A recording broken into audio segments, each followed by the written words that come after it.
Hola amigos, ¿cómo estamos? El More Eliezer, Centro Educativo Shoresh en la ciudad de Cleveland, Ohio. Bueno, estamos trabajando fuertemente en lectura, en la preparación de un libro de texto que va bastante adelantado, con temáticas realmente fascinantes sobre el origen el origen del texto de la Torá de la forma similar a como lo visualizamos y lo percibimos hoy. A veces equivocadamente creemos que el texto de la Torá estaba disponible al pueblo, que la gente tenía acceso a el lugar de culto, lo cual no era así, era algo limitado, era algo mayormente para un estrato. Aún ya cuando vemos el templo, vemos el lugar de los gentiles, eso es un concepto más antiguo, no más antiguo, más hacia nuestra era, y sin embargo vemos el lugar santo, el lugar santísimo, y vemos esta serie de estratos entre los levitas y los Kohanim, y a veces creemos que estas dos entidades religiosas, políticas a la misma vez, porque ese es uno de los factores que una vez después de la invasión asiria al reino del norte, es que realmente ya el culto a Yahvé o a Yahweh realmente estaba estableciéndose como un panteón de dioses, pero estaba tomando hegemonía. Pero luego cuando Asiria en el 722 decide incursionar hacia el sur, Asiria está al norte de Israel e Israel está al norte del reino de Judá. Vamos viendo que en sus orígenes, también vamos a hablar de eso, de los orígenes realmente moabitas y también en parte fenicios, del dios Yahweh o del dios Yahvé, lo que luego va a evolucionar en el cristianismo a Jehová y en el judaísmo a Yud-Hei, Vav-Hei y a Hashem, todas estas cosas. Sin embargo, eso lo estamos uniendo a la temática del texto de la Torá. ¿Cuáles son los fragmentos más antiguos que tenemos y a qué clasificación pertenece, ¿no? Eso es muy importante. ¿Por qué? Bueno, porque tenemos unas versiones proto-samaritanas, tenemos una proto-septuaginta, tenemos otras proto-masoretas, luego tenemos la masoreta, tenemos la versión tiberiana y las que ya acabo de mencionar. Y de acuerdo a la arqueología bíblica, especialmente en Qumran, es donde tenemos mayormente, entre los samaritanos y Qumran, es donde mayor fuerza tienen estas teorías de que realmente el texto de la Torá, como lo empezamos a conocer, no como lo tenemos ahora, ya después de la tradición rabínica y masoreta, sino más hacia atrás, realmente hace mucho sentido afirmar lo que muchos eruditos dicen, que realmente la Torá, en esa estructura, en esa clasificación, se le debe más a los samaritanos que al mismo pueblo judío. Y también tendríamos que ver las razones por las cuales estos mismos eruditos piensan que el libro de Deuteronomio fue el primer libro y el libro de Génesis fue el último. Y también vamos a ver las razones por qué eso hace mucho sentido, porque vamos a ver mucha arqueología. Cuando digo mucha, sí, no estoy exagerando, mucha arqueología. Inclusive solamente en una de las bibliotecas encontrados en lo que fue la ciudad de Nínive se encontró 22,000 fragmentos, y entre esos fragmentos se encontraron varias de las narrativas y de las historias que más tarde vamos a ver en el libro de Génesis. Así que esto eran historias que estaban circulando, flotando, pero hasta que no llega a una necesidad, una estructura, debido a la crisis con el reino, entre el reino del norte y Asiria, que es cuando Judá, de ser algo muy pequeño y insignificante, salta a ser realmente, su población básicamente se multiplicó por 10 veces.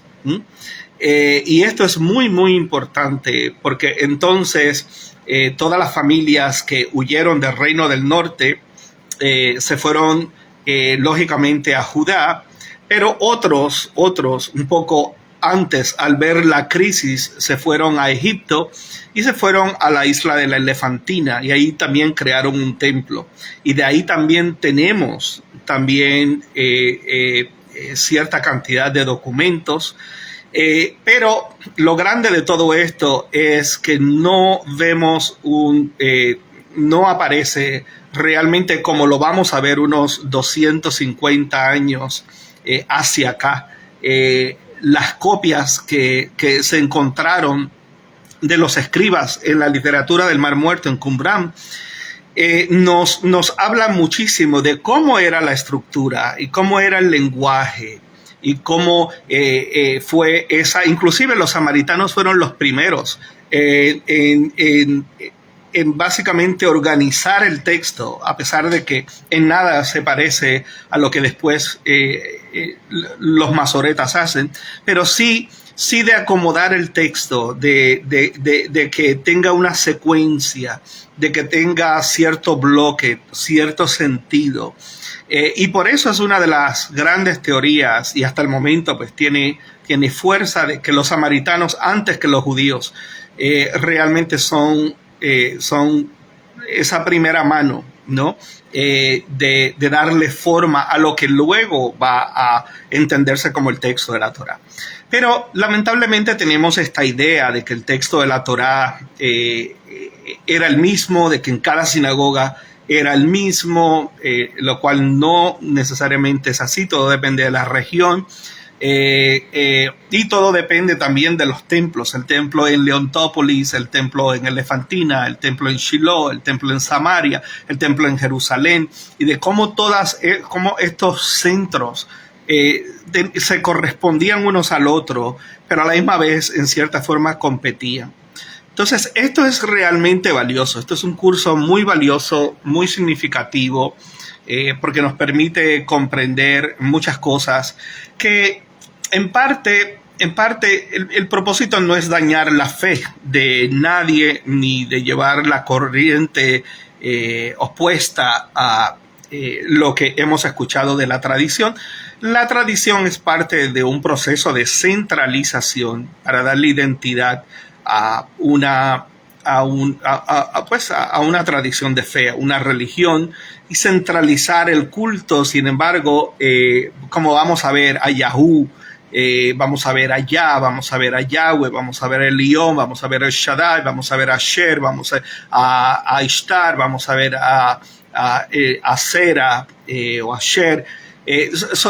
Vamos a ver todas estas deidades, desde Ugarit, Nínive, todo alrededor de la región. Y de ahí se va a desprender otras temáticas también, ¿no? Lo cual es muy posible que el pueblo de Israel realmente haya sido básicamente cananeos.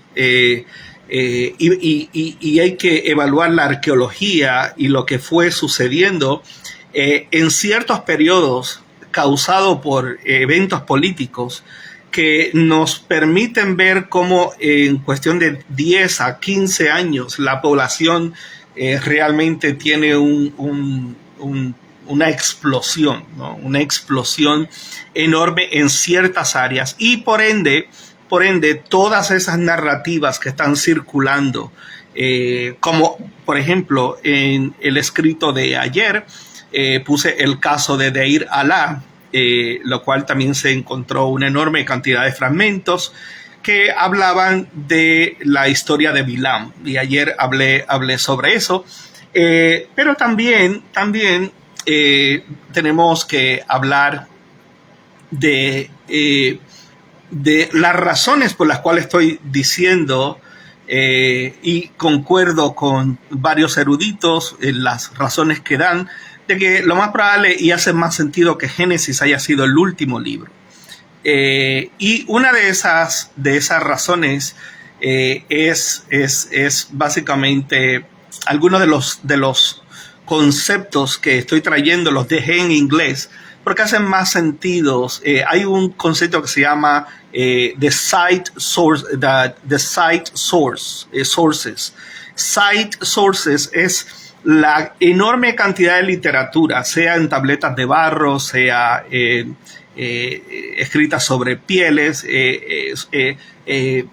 grabadas sobre piedras, que se ha encontrado alrededor, que hace mención aún antes de estos eventos del 722, que realmente es lo que forza, debo decir, forza que se vaya creando una polis, una ciudad con cierta identidad y como dijimos ya, lo cual es muy, muy importante, y es que nunca ninguna de estos grupos o pueblos carecía de un sistema legal y carecía de un sistema codificado. Siempre, no es lo mismo decir el concepto de la Torá que el concepto arqueológico de que cada grupo, inclusive Israel, inclusive Judá, inclusive Amón, Moab, los jebusitas, arriba los hititas, Egipto, Asiria, todos, ¿no? Los ugaritas, los acadios, los sumerios, todos realmente tenían un código. Y ese código básicamente yo diría que es un tanto, en muchos aspectos, universal, porque de acuerdo a las situaciones políticas y a las invasiones y a cómo la gente huía, y cómo sabemos eso, bueno, porque de momento no hay casi nada en una villa y en cuestión de poco tiempo la excavación deja ver que hubo, de un periodo a otro, hubo un crecimiento enorme en la población, ¿no? Tanto en documentos, uniendo los documentos, las batallas, las invasiones, las expansiones de los imperios, la parte religiosa, porque muchos de estos dioses eran compartidos. Por ejemplo, en Ugarit no encontramos a Yahweh, y Ugarit está muy, muy, muy cerquita, es básicamente pegado al Reino del Norte. Al norte de Israel, para la costa, más arriba de Tiro, lo que hoy diríamos, bueno, sí,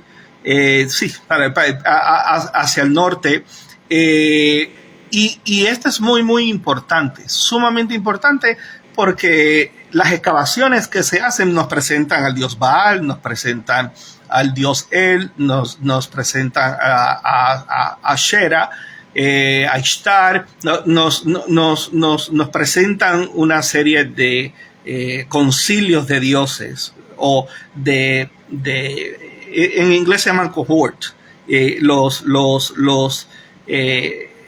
eran como familias de dioses, ¿no? Sin embargo, el hecho de que el culto a Yahweh no esté presente en esa literatura, en esas tablas de barro cocida, y sí se encuentre en otras ciudades, o hacia el este, de ahí hacia Nínive, veamos otros dioses, los cuales se mencionan, o se mencione el Dios de Israel, y entonces sí se mencione Yahweh, dependiendo del contexto que veamos. Eso es lo que nos ayuda a reconstruir un cuadro demográfico, un cuadro religioso.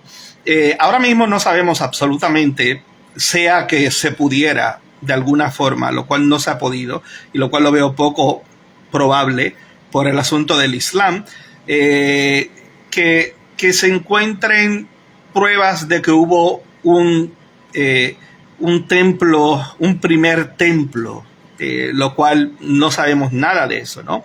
Pero a la misma vez lo sabemos todo.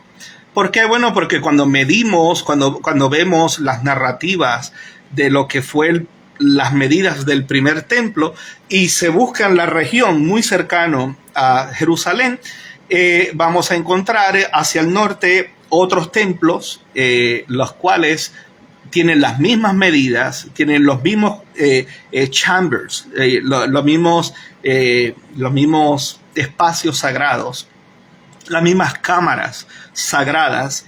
¿Por qué? Bueno, porque en la región mayormente el sistema político y el sistema religioso para la élite real y la élite sacerdotal es básicamente la misma. Y algo muy importante que vamos a estar tocando en este curso es cómo ya no ahora Asiria, sino también después cuando Babilonia, cuando viene la destrucción de Jerusalén, estamos hablando del tiempo de Jeremías, es muy, muy importante que lo que se llevó hacia Babilonia era todas aquellas personas que estaban capacitadas para rebelarse y para tener el conocimiento y para tener todo el liderazgo religioso que realmente pertenecía a la realeza. No era que Juan del Pueblo iba y tenía acceso así porque así, ¿no? Y por eso el pueblo, y eso lo vemos en los profetas, el pueblo cada uno escuchaba y adoptaba su concepto de Dios porque no necesariamente tenía ese acceso. Ahora, algunos de ustedes estarán pensando, pero eso no es lo que dice la Biblia. La Biblia dice que el pueblo iba en estos festivales religiosos y los sacrificios diarios y se hacían sacrificios y es que a veces confundimos lo que sabemos tanto por lo filológico, lo textual y la arqueología versus ya un producto terminado. Y ese producto terminado, pues, como vamos a ver en algunos ejemplos que he estado dando, especialmente de esa librería de Nínive, y también no solamente en Babilonia, sino también los griegos. Los griegos tenían básicamente casi todos los relatos, que inclusive tenían relatos de Gilgamesh, desde Homero, desde la Ilíada, desde tan tarde hacia adelante, hacia nuestra era.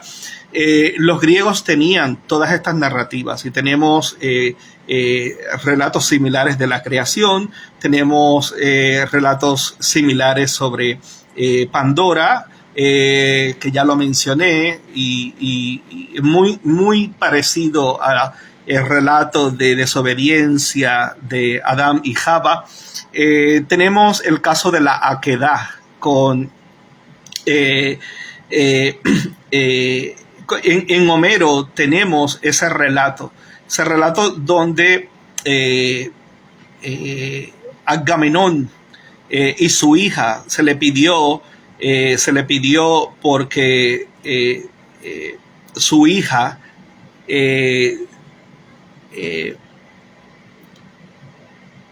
mató un corderito y la diosa pidió que el padre sacrificara a su hija y vino una especie de ángel y ya cuando la iba a matar y fue sustituida por un venado. Eso es una de las historias fundamentales en el judaísmo llamada la Akedah o the binding, el amarrar. Inclusive está en nuestra liturgia judía. Es algo sumamente importante, relevante. Sin embargo, todas estas historias bajo estas historias o mitos estaban circulando. Y la pregunta que nos tenemos que hacer es realmente lo que tuvimos escrito en principio, ¿a quién iba dirigido? Número uno. Y número dos, ¿cuándo fue el momento en el cual y bajo qué necesidad y qué influencias y qué razón de ser es que aparece nombres específicos, ¿no? Y básicamente es el mundo griego es, yo diría que el responsable de todas estas cosas, en interesarse en los dioses de los judíos, especialmente cuando se funda Alejandría. Vamos a hablar de todo eso en el curso, y es un curso maravilloso, es un curso que va a abrir la mente y la sed por el estudio a nivel académico, porque no es teorías del todo, sino es comparar literatura, el tiempo de esa literatura, lo que se llama the site sources, es qué tenemos alrededor de Israel y bajo qué circunstancias, en qué tiempo, cómo eso se une y afecta, inclusive está escrito tanto en el Tanaj, me refiero a Torah y los que